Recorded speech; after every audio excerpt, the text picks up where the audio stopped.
Alpen Pharmaceuticals in association with Higher Secondary Principals Forum.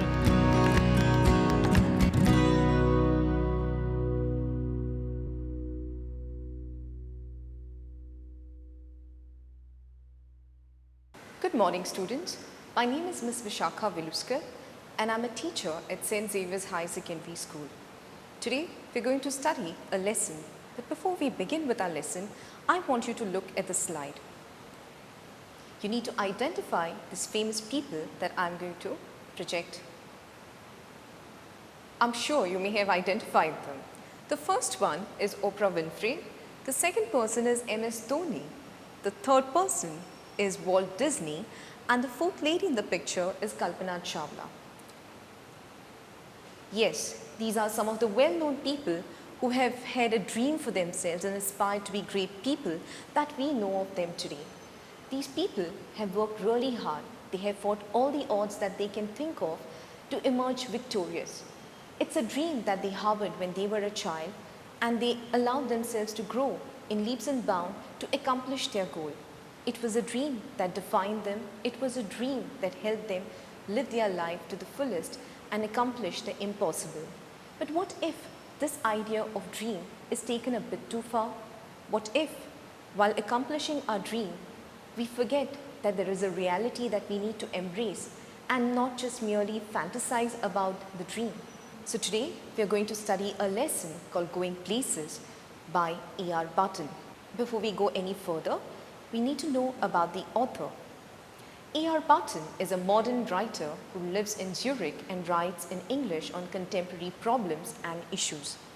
In this particular lesson, A.R. Barton explores the theme of adolescent fantasizing and hero worship. Now, before we go any further and dwell deeper into the lesson, we have to know the characters in this particular lesson. Firstly, we have Sophie. Now, Sophie is the main protagonist of the story. She's a dreamer. She dreams of owning a boutique or becoming an actress or a fashion designer. She hero worships Danny Casey.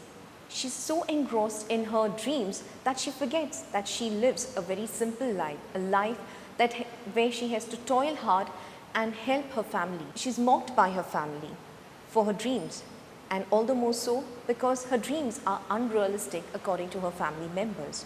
The next person we need to know about is Jancy. Now, Jancy is Sophie's friend. She's more realistic than Sophie is. She reminds Sophie time and again that the two of them they come from a low strata of society, and therefore they have to work hard. And at the end of the day, they are earmarked to work in the local biscuit factory. And as far as the thought of working in the biscuit factory is concerned, she's melancholic about the thought because she knows that is what the future is for her. She's considered by Jancy as gawky and unable to keep secrets. The next person we have to know is Derek. Now, Derek is Sophie's younger brother. Though young, he understands Sophie's unrealistic ways. He even quips that Sophie thinks money grows on trees. The next person we have to know is Jeff. Now, Jeff is Sophie's elder brother. He's an apprentice mechanic who travels to the far end of the city. He's a quiet person, an introvert, someone who wouldn't want to share any personal secrets with Sophie. He loves the game of football and idolizes Danny Casey. We get to know this because there are posters in his room. The next person we have to know is Sophie's father. Now, Sophie's father is a working class man. He returns home each night grimy and sweaty and scoops food into his mouth. He treats Sophie with disdain. Whenever Sophie has to mention about any of her dreams, right from opening a boutique to becoming an actress, he's not very happy about what she has to tell him because he knows, according to him, whatever she tells him are all lies, or for that matter, it's all about her wild stories, which he is uncomfortable with. He scolds her for telling wild stories and dismisses her unrealistic ambitions and desire. The mother, Sophie's mother, she appears to be a homemaker who is resigned to her dreary life. I quote, Sophie watched her mother, stooped over the sink and wondered at the incongruity of the delicate seeming bow which fastened her apron strings. This tells us that Sophie's mother was a homemaker and her life was resigned to washing the dishes that were piled up in the sink. Beyond that, she had no life of her own. Most importantly, Sophie does not want to end up like her mother doing the household chores. The last person who is significant here is Danny Casey. Danny Casey is a famous Irish football star who is greatly admired by many. He is described as a young, bright and beloved prodigy. He plays for the United.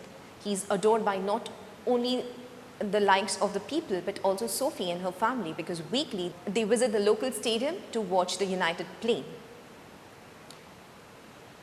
We need to know a little about the plot. Now, what is the plot of lesson? The story revolves around a young adolescent, namely Sophie, who comes from a lower middle class family and who is destined to work in the local biscuit factory after school. She dreams of owning a boutique, becoming a manager or an actress or a fashion designer, and she adores or hero worships the Irish prodigy Danny Casey. It is very interesting to know here, she has a dream. Just like you and me, the way we all have dreams, even she harbors a dream for herself. But her dreams are nothing realistic. Why not realistic? Because according to her family, they are someone who have worked hard, who are toiling hard in order to make both the ends meet. And therefore, they are destined to work in the local biscuit factory and not go beyond the life assigned to them. Sophie is very dejected with the life that she lives. She feels a tightening in her throat when she looks at the small room that was steamy from the stove and cluttered with the heavy breathing of the man, that is her father, who was seated at the table, and the dirty washing pile up in the corner. She finds solace, at that point in time, she finds solace going to her brother, who is busy tinkering with a part of a motorcycle. Her brother, we have been told, was 3 years out of school. He's an apprentice mechanic and who travels to the far end of the city. She believes that Jeff might free her from the drudgery of her life, as she imagines that he lives an exotic and mysterious life, traveling to unknown parts of the city and meeting interesting people. Now, in doing so, Sophie believes that he is someone who can take her away from the life that she is living. Her father forbids her even to go out with her brother, and therefore she believes that he may be having a secret life and she has to be with him to know what the life is all about. She wants to live a life of freedom, a life which she really yearns for, and therefore all the sophisticated ideas that come to her mind are all the doings of her situation.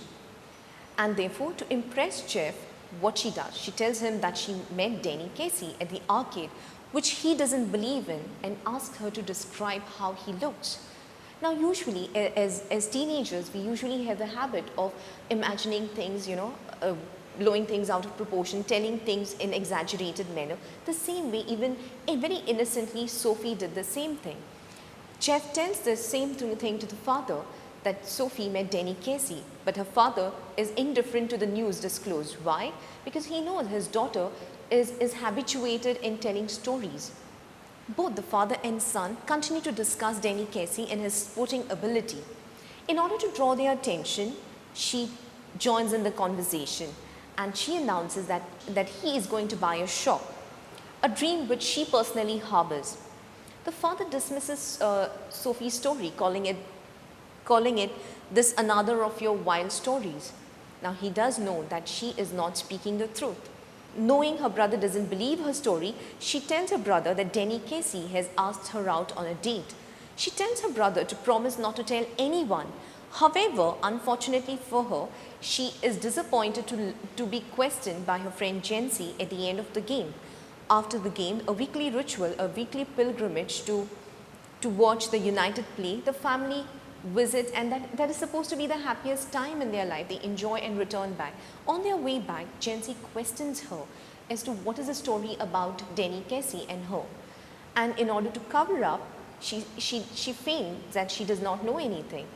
She feels disappointed on learning that Jeff did not really keep her secret a secret, and she thought that it was a Jeff and her thing and not Jency thing. She's disappointed to learn that.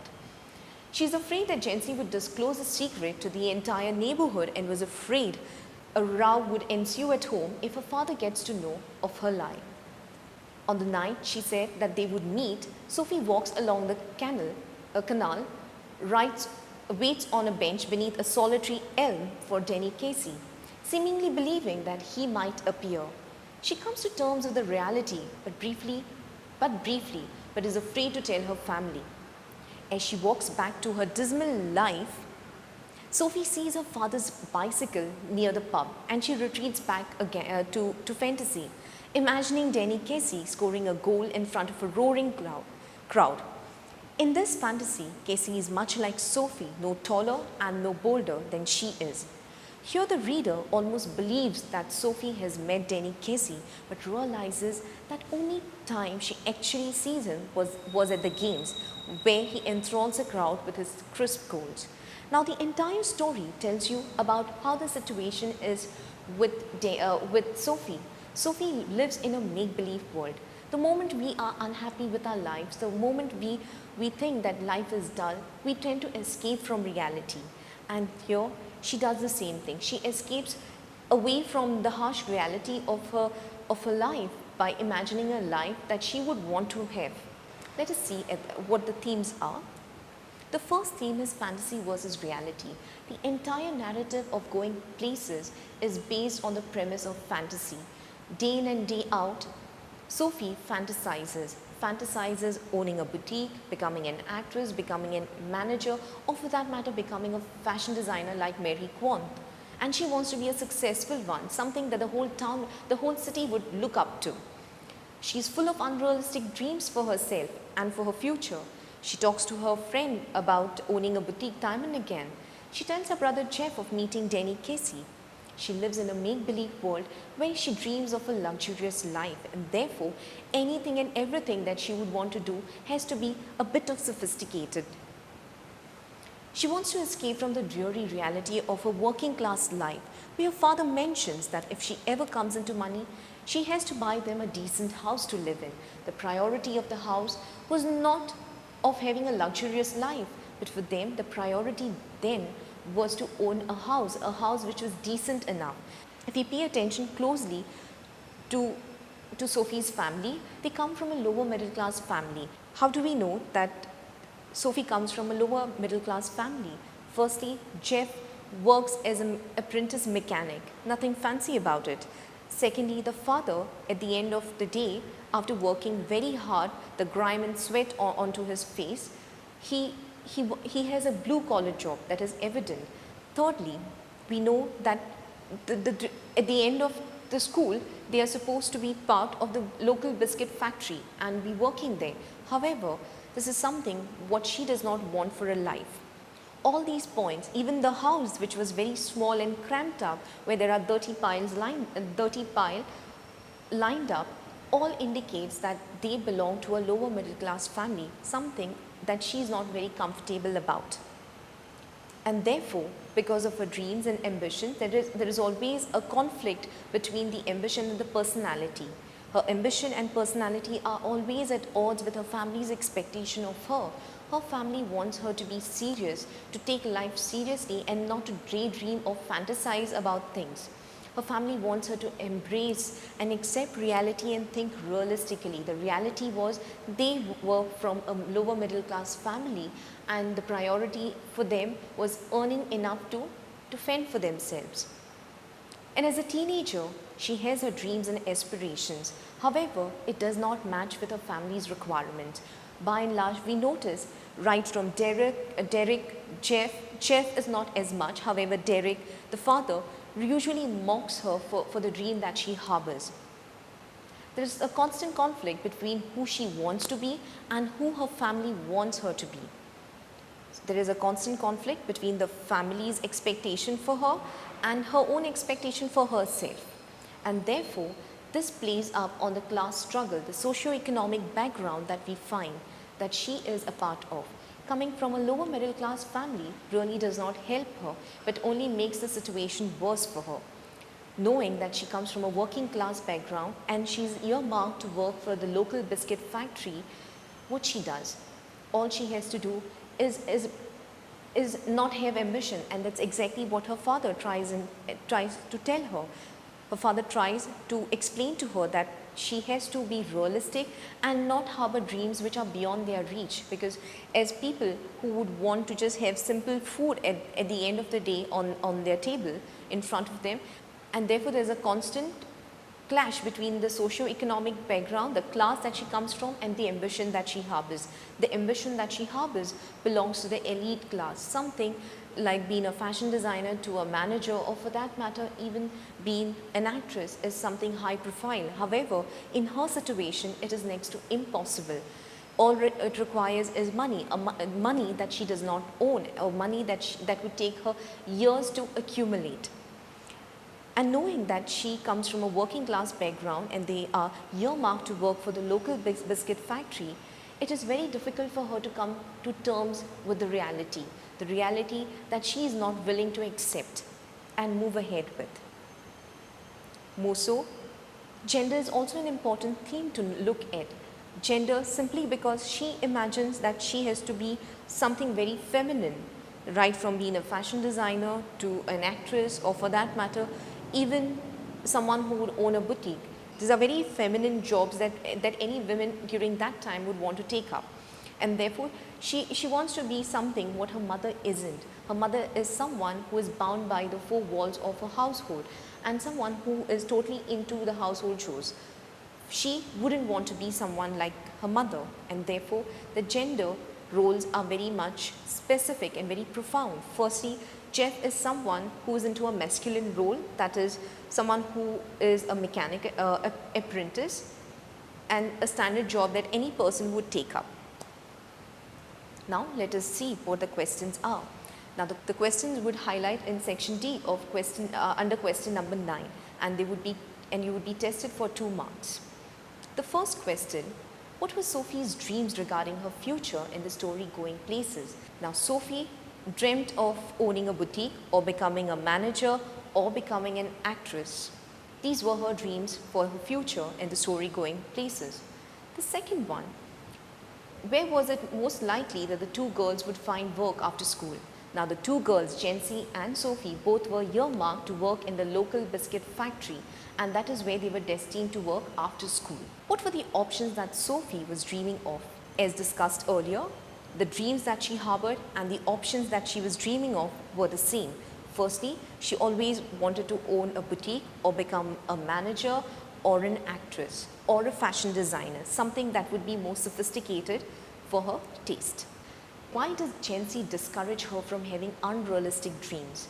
Now, Jency, being the realistic one, discourages her friend Sophie from dreaming unrealistic dreams, because she is aware that at the end of the day, come what may, however much they may be aspiring to do something great, they still were earmarked to work in the local biscuit factory, and therefore they cannot afford to dream of something that they cannot really accomplish. How does Sophie include her brother Jeff in her fantasy for the future? How does Sophie include her brother Jeff in her fantasy for the future? Sophie saw herself riding through the world behind Jeff, where he wore new shiny black leathers and she a yellow dress with a kind of cape that flew behind, where the whole world would rise to greet them with a sound of applause. Now that was her fantasy for the future, which included Jeff in that. The next one: how did Sophie say she met Danny Casey? Now according to Sophie, she met Danny Casey at the arcade when she was at the Royce's shop looking at the clothes. Why didn't Sophie want Jency to know about her story with Danny? Sophie did not want Jency to know about her story with Danny because according to Sophie, Jency was gawky, and letting her know something would imply letting the entire neighborhood to know about. The reason why Sophie did not want Jency to know about her story with Danny was because firstly, Jency was gawky, and secondly, Jency would disclose the news to the entire neighborhood, resulting in her parents knowing about the lie, and that would result in a row at home. Which country did Danny Casey play for, and how did he fascinate his football fans?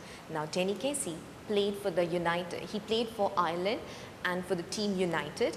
And how did he fascinate his football fans? He fascinated his football fans by striking a crisp goal that would enthrall the entire audience. Which was the only occasion when she got to see Denny Kesey in person. The only occasion when Sophie got to see Denny Kesey in person was at the weekly match she went to see along with her family. Thank you. Have a nice day. Prudent Scholars, powered by Lupin Pharmaceuticals.